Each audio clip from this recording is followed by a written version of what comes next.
Hi everyone, welcome back. It's another episode of Spectator Sports. I'm your host Sebastian Fonseca, here to break down more action across the NBA. We had a wild weekend in the NBA playoffs. Before we get into it, please help us grow this channel. Like this video, subscribe to the channel. It makes a massive difference in that YouTube algorithm. And if you want clips from this episode, you can get it here on YouTube in our playlist. You can get it on TikTok and Instagram. And if you just want the audio, sure, we got that on Spotify. All links are in the description. The Denver Nuggets have stormed back to take both games on the road in Minnesota to tie up this series at 2 games apiece.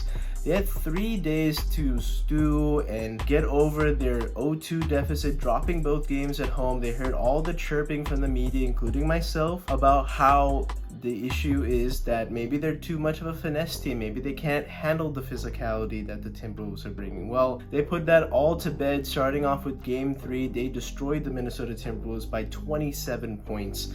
And this game was over by 3 quarters, to be honest. A lot of the starters were pulled out by the early part of the 4th quarter, just in case the deficit was insurmountable. But let's talk about how Jamal Murray was able to adjust to the physicality in this series. Something that I noticed in Game 3 was that instead of using their patented 2-man game between Jamal Murray and Nikola Jokic at the top of the key, they started to go a little bit further out on the edges of the court, like just past the elbow. And this caused the defense for the Minnesota Timberwolves to be a lot more spread out.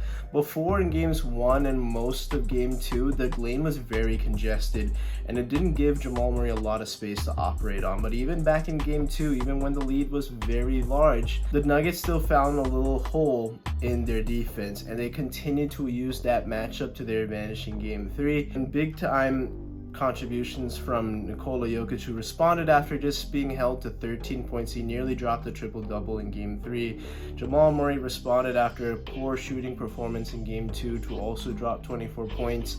And when you have Jamal Murray and Nikola Jokic going, then that leads to the role players. And you had Michael Porter Jr. have 21 points. AG had another 13, and a solid double-digit outing from KCP. And when you get that type of production, the Nuggets are very hard to beat. You could also see that Jamal Murray was a lot more healthy in Game 3. After tweaking his calf at the end of the Lakers series in round 1, he was showing signs that he was still a little bit hobbled because it was a relatively quick turnaround after they're closing out Game 5 to playing on Saturday against the Minnesota Timberwolves. He didn't look as gimpy. He had 3 full days of rest, and that rehab really helped him get the burst, the pop to elevate and hit those pull-up jump shots that he likes to shoot in the mid-range. With Minnesota's defense being stretched out in Game 3, they were faced with an interesting dilemma. The issue was that you could switch or get stuck with rotating, and when you get stuck in rotations, that means the ball is eventually going to swing around to find the open man, and that was the big reason how Denver got a lot of open looks and clean looks at the basket, whether it was at the rim or open 3-pointers. Game 4 was much of the same. The Nuggets were out on a very strong start. They had an 8-point first quarter lead. In the second quarter, there was a back-breaking sequence for the Timberwolves where they faced an issue where they were driving to the lane, lost control of the ball, ended up with a Michael Porter dunk that propelled the lead up to 10. And that's a huge swing right there. But to add further insult to injury and a little bit of a hasty pass that was towards the far end of the court, Jamal Murray intercepted the pass and shot a half-court heave and drained it to change the lead from just being down 12 to being all the way down to 15. Imagine if those 2 baskets didn't happen. At least you go down 10. That is a little bit more of a game, but when you lose that type of momentum heading into the half, it just kind of takes the wind out of your sails completely. I mean, Chris Finch was thinking, okay, we're down 10, a lot better than it was in Game 3. Let's just try to make some adjustments. But 15 is a lot harder, especially in that manner. Denver had all the momentum. They continued to build on that lead, and it took a little bit of a late rally from the Timberwolves to get back into the game. And still, every time that the Timberwolves were trying to make a run, Nikola Jokic pretty much had an answer for it. They cut the lead down to 8 very late in the ball game, but you could see that it was a little bit too little too late. I really liked the Denver Nuggets defensive strategy in this game, that they just really let Anthony Edwards get his. He had another great game, eclipsing his previous franchise record of 44 points in a playoff game. And this let the role players, the surrounding cast, try to beat the Nuggets, and Cat didn't want any part of it. He was 5 of 18. Rudy Gobert was great on offensive putback opportunities, but didn't really get a lot of lob opportunities, and defensively he just looked lost. The problem is, again, when they spread out the defense and you have two bigs, that means probably one of those two bigs are going to be on the perimeter, and Rudy Gobert is great at protecting the rim, but we've seen countless times, especially in the playoffs, when you have to have him guard out on the perimeter, it is very difficult, and it's difficult for any big man, but especially for Gobert given his length and his slow-footed nature. The unsung hero that probably doesn't get enough credit for this Denver comeback, especially in Game 4, is Aaron Gordon.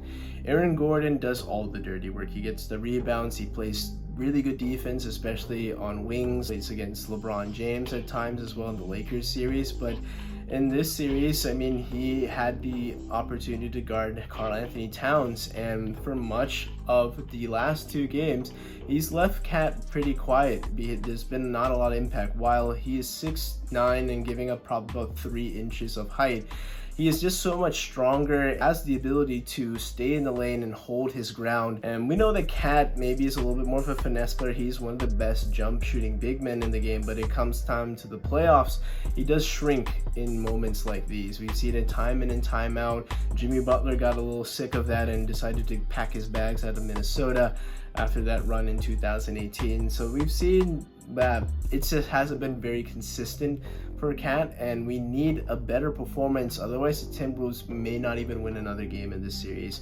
Anthony Edwards is doing his part. He's doing an excellent job with timely defense, but could be a little bit better at certain times just because he's putting so much effort on the offensive end.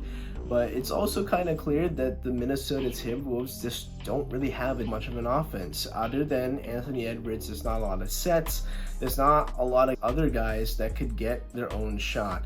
Cat can get catch and shoot opportunities, slashing to the rim. He can post up in limited opportunities, but like I said, Aaron Gordon put the clamps on him. And just to get back to Aaron Gordon, he was 11 of 12, 2 for 2 from deep, and didn't miss a single free throw for 29 points. When you get that type of production from your X Factor, probably the biggest X Factor in recent NBA history, it's very hard to beat a team like the Nuggets, because you know you'll get at least 19 to 20 points from Jamal Murray, sometimes even a 30-piece. And Jokic went off for 36. Michael Porter Jr., while quiet, he also can get firing on all cylinders as well. But also, I talked earlier a week ago that the bench has some issues. They're very thin, especially with the absence of Bruce Brown after letting him walk. Well, they responded, especially in Game 4. Big three of the bench, as in Cameron Brown, Reggie Jackson, and Justin Holiday, they combined for 27 points. Reggie Jackson's been a veteran guard in this league. He made 2 3-pointers. Cameron Brown has excellent defense. He's an energizer bunny off the bench. The question mark is Justin Holiday. He's been fairly inconsistent, and sometimes he's been completely wiped out of the rotation. But given this type of offensive production that they need in a series like this, he's been rising to the occasion. I think in even Game 2, while it being in garbage time, Justin Holiday has been pretty good. Maybe not going to get that consistent of production from your bench, but still certainly is quite the amount of production that you could use for a team like the Denver Nuggets. I still have a slight concern for Denver. While yes, they pulled out 2 pretty dominant road victories, the fact that they let the Timberwolves back into the game late in Game 4, the Timberwolves sort of found some momentum there, and I'm just wondering if that's going to translate to Game 5, because while they might have gotten the breaks beaten out of them before, this was still somewhat of a ball game late. So when the series transitions back to Denver, I'm expecting a raucous crowd in Denver. They're going to be behind their team, trying to propel them to get a 3-2 series edge. But I don't expect Minnesota to roll over either. Yes, while they may have lost momentum in this series, the series is far from over. It's a best of 3. It still could be anyone's guess who comes out of this and advances to the conference finals.